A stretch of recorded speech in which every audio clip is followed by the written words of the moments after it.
All right, let's get into some of your calls. I know that we've opened our lines, 011-714-5861, and there is another line. I'll put that number up on the screen as well, 5861, that's 714, and there's another number. Let's quickly just show viewers. Okay, 5877. So those are the two lines you can get hold of us on. Our first caller this morning is Neha from Edenvale. Neha, good morning to you. A very good morning to you, Leon. What's on your mind? Talk to us about how you're feeling this morning. Leon, it's very sad. I fully support the president's speech. People are just not behaving. It's very sad to see people walking on the street not wearing their masks. We lost a lot of people already.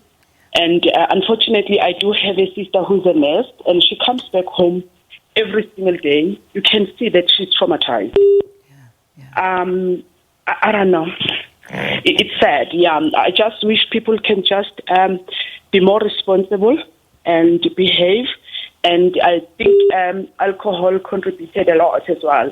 Yeah. So I really respect the president for that decision. So when you speak to your sister, as you say, as a nurse, I mean, what is her day like? Obviously she starts her shift and then comes home and must, feel too tired to relay stories to you. But if she does, what is it like inside these hospitals? Oh, Leanne, you can imagine 6 to 6, and she's got 2 little kids. So when she comes back home in the morning, you can see she's exhausted. Yeah. She's even begging to sleep. I honestly think at some stage the government will have to do something about sending all these frontline workers for counseling. It's traumatizing for them, to see people losing their lives every single day. And they're wondering if they also infected as well. Yeah. And they still have to go to their families. I don't know how to end, but yeah. I just want to say thank you to the president, and I hope people will behave from now on. Neha, thank you very, very much for phoning in. We really appreciate it. Send our regards to your sister. Thank her for what she's doing, and also strength to your family through this time, because I know it isn't easy for anybody. Let's move to our next caller. We've got Busi calling us from Durban. Busi, good morning to you. Talk to us. How are you feeling this morning? Morning, Leanne. Morning. Yeah, I listened to the president address yesterday, but I think half of it is just going to scare people in terms of complying with wearing of masks, and then the issue of alcohol as well as gathering. But it doesn't take away government responsibility in terms of providing masks. Let the government, the staff that he has, move out of the office and distribute masks and sanitizers, either on the taxi ranks and on the malls, as well as think about the issue of poverty. Many people can't even take, food on the table. He is not addressing the issue of even food parcels, child-headed households, as well as houses that are headed by widows. That means the intervention is coming with is the one to scare people to comply. But there is nothing coming to frustrated citizens. 50, I'm 59 years old. I've made every effort. I'm not getting one. Even those who are getting it once. People are queuing in post office like cow. Yeah. It's not right. Let our president be lenient to say yes, he must meet us halfway as citizens. What are our concerns? Yes, we are scared of this coronavirus, but he mustn't scare us most. He must come with the intervention that is going to alleviate fears. Mm-hmm. My child is an artist. From March, he hasn't been working.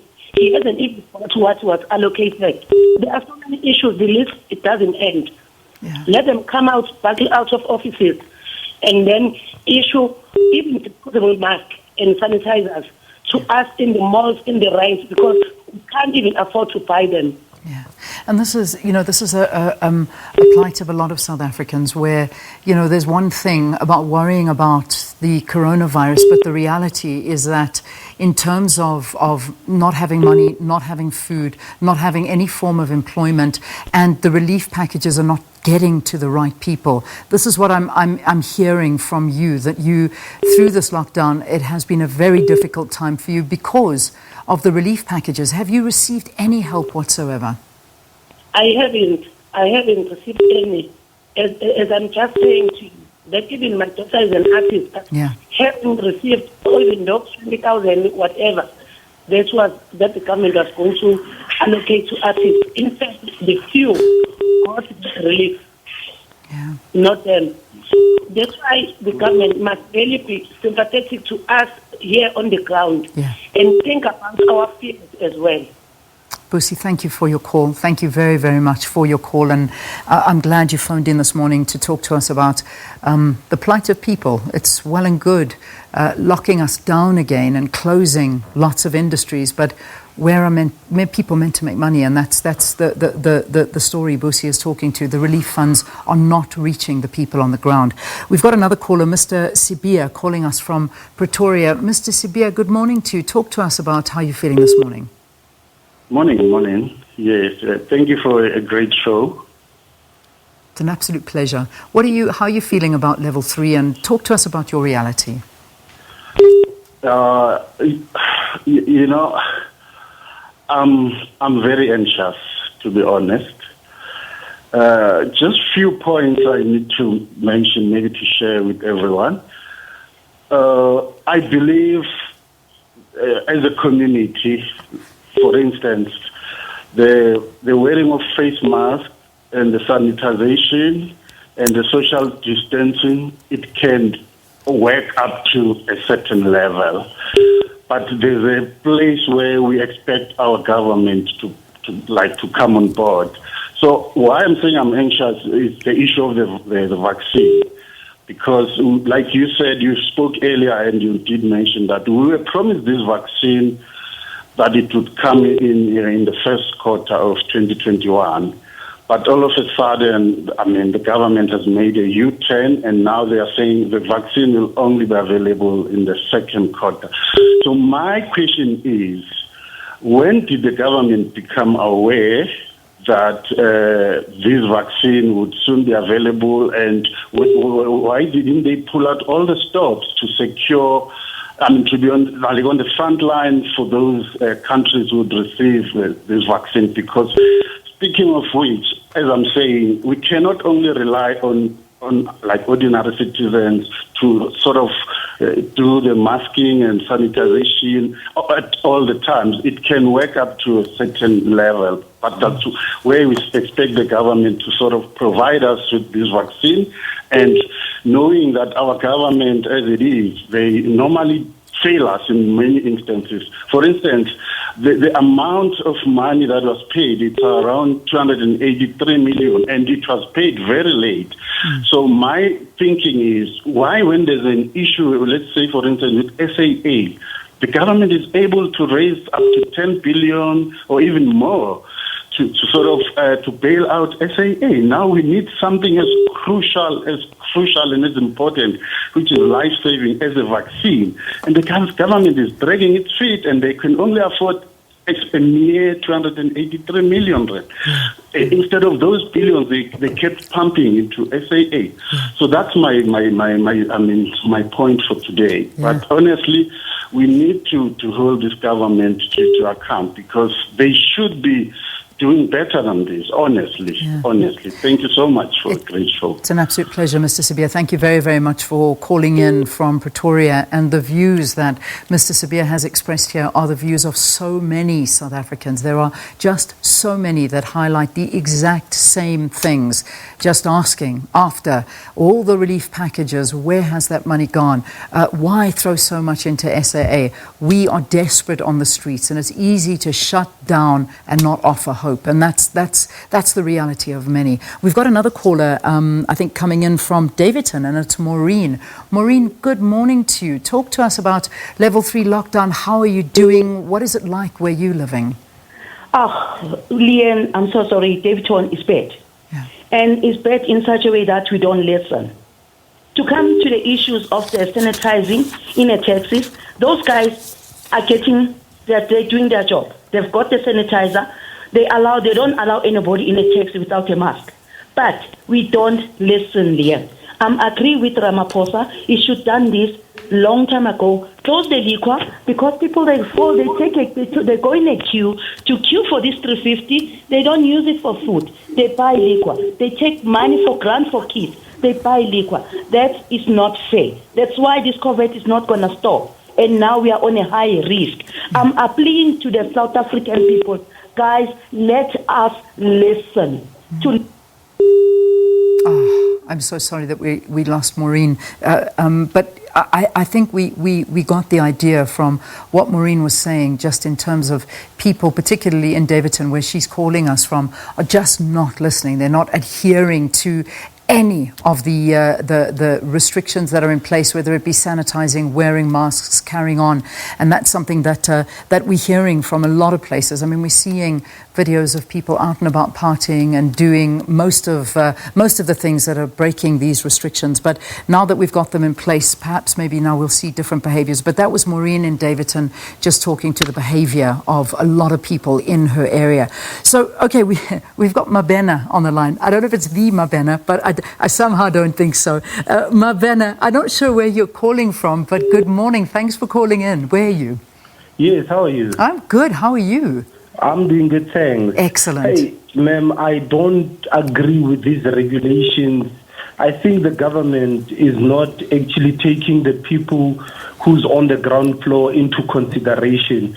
Now, the caller, Maureen from Davidson, sorry to point her out, she said people are not using these 350 grants they were getting. She doesn't have proof. There were people who were actually using that, putting that money into good use. But to put that past, how can the government burn alcohol just like that? What about the people that were actually working within the taverns? You understand? People are still smoking. They do a puff and pass every day on a daily basis. You take that thing, you put it inside the mouth. But every time they need to blame alcohol. Yes, I'm not saying alcohol is all good. But now, why are we putting such drastic restrictions on it? Yeah. What about those people? Are they going to get relief funds for the next coming 2 weeks? What are they going to eat? Yeah. Mabena, what would you have told the president to do if you were in his situation? What would you say? If I was the president, I would have said, let's put restrictions as they have done. Stop people. Like, people do not go to taverns. Yeah. People do not stop gatherings. Police must start doing their jobs. Let's get the communities involved. Let's stop gatherings. Alcohol has never done a thing. I drink. I'm a drinker. I drink at home. Yeah. But what about the nurses? I mean, we had the first caller, Neha from Edenvale, phoning in and saying, you know, that the hospitals are under pressure. And we do know in South Africa, particularly when it comes to New Year's Eve, there are a lot of alcohol-related incidences that fill up beds in hospitals. I mean, you're a responsible drinker, which we applaud you for, but there are a lot of South Africans that are not responsible. You know, how do you control that? That's why I'm saying, at the end of the day, ma'am, police need to start doing their jobs. And it's us as the people as well to take responsibility. People need to start realizing that this situation is worse. We need to come to the party, but the government cannot simply just burn things. Yeah. We understand that they can never do right. We just cannot go on like this. Sorry, ma'am. I'm just angry as well. You're right. You're absolutely entitled to your views, and we really thank you, Mabena, for talking to us and phoning in and giving us some food for thought this morning. Mabena, again, calling us. Thank you so much. We've got another phone call coming in from the northwest, and that's Itumeleng. Itumeleng, good morning. How are you doing this morning, and how do you feel about this lockdown? Good morning, Leon. How are you? Good morning, Itumeleng. I'm good. How are you feeling? How are you doing? Yes. I'm very disappointed when it comes to alcohol ban. I know people will not be complying very well, but we must also think about those who work on the industry. For example, when the lockdown will be extended. So what is going to happen about those who work in the liquor industry? carry on, Itumeleng, carry on. We're listening to you. And the most important thing, I know we have been not complying well with the regulation. The most important thing that the government must do is to force the law to the people. The people are to be told or to be monitored so that they can comply with the regulation.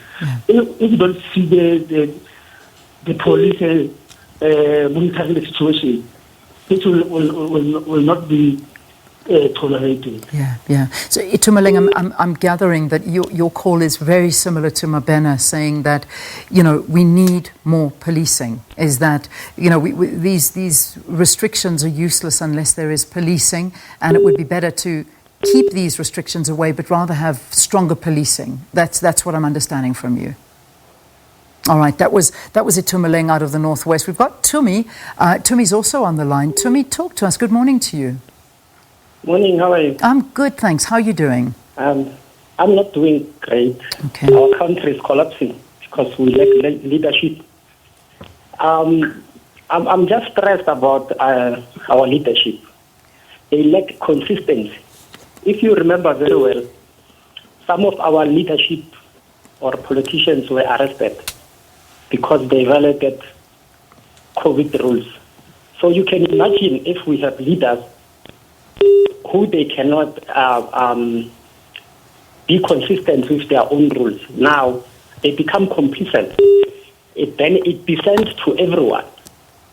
That's the problem that we are having. Now, with the issue of alcohol, you find that it's driven by the capitalist. You know it's wrong. You know it counts chaos.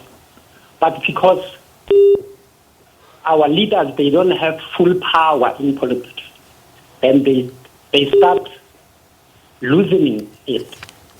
So that's the problem that we are having in our country. We are going to reach a point whereby we have to let our people die, or we have to remove the poor people on the ventilators to feed those with premium medical aid. It's coming soon. Yeah. I'm just worried about our leadership. They lack consistency. Yeah.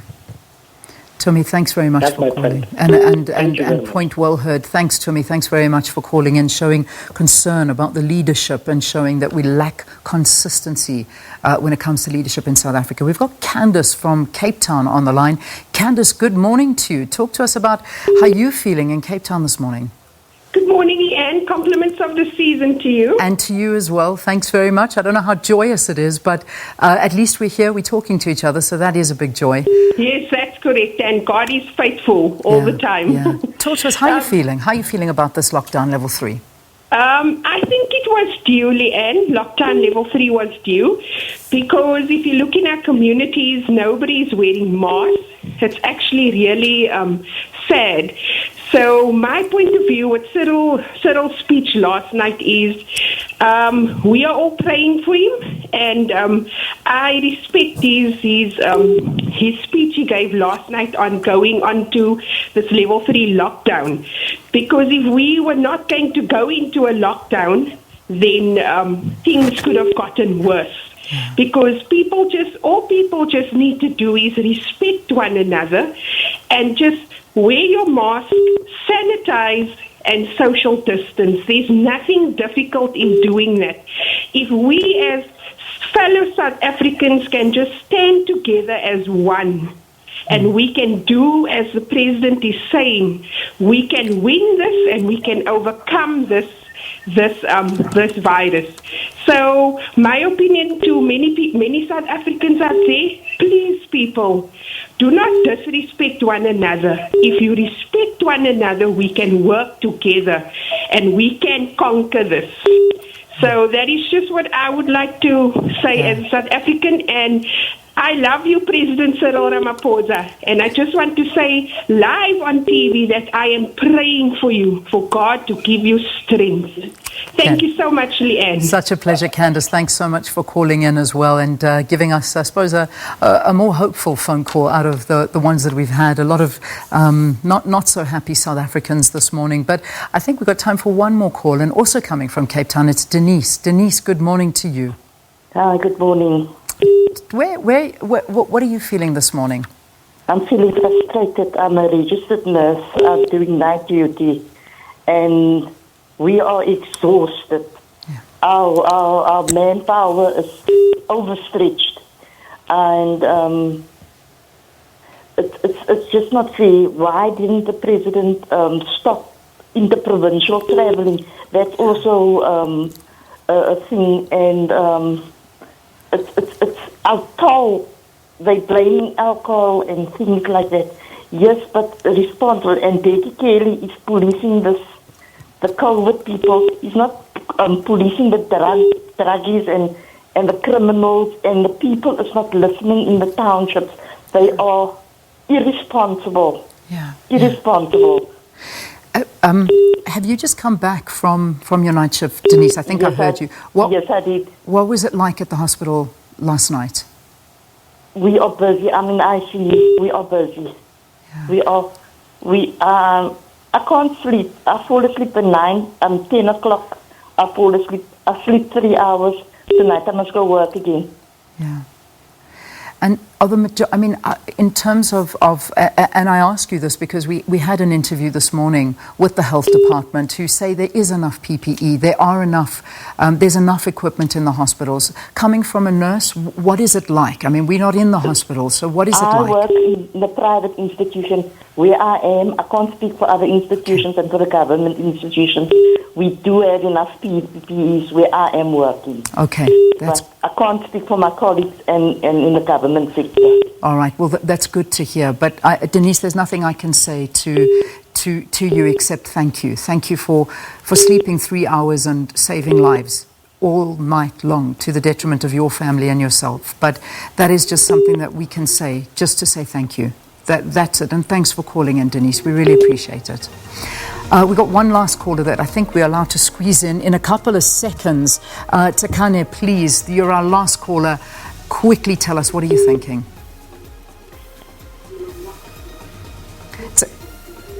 Takane, are you still there? We seem to have lost Takane. Listen, an emotional morning it certainly has been, and I can tell from different social media accounts and people's opinions of how differing the views are in the country, and that is fair. It is fair. Everybody has a right to feel the way they are, but it has been an absolute joy speaking to you and hearing your voices this morning and truly understanding what is going on the ground, because it is not easy for anyone right now. Take care of yourselves, everyone. SABC News keeping you updated every single minute of the day.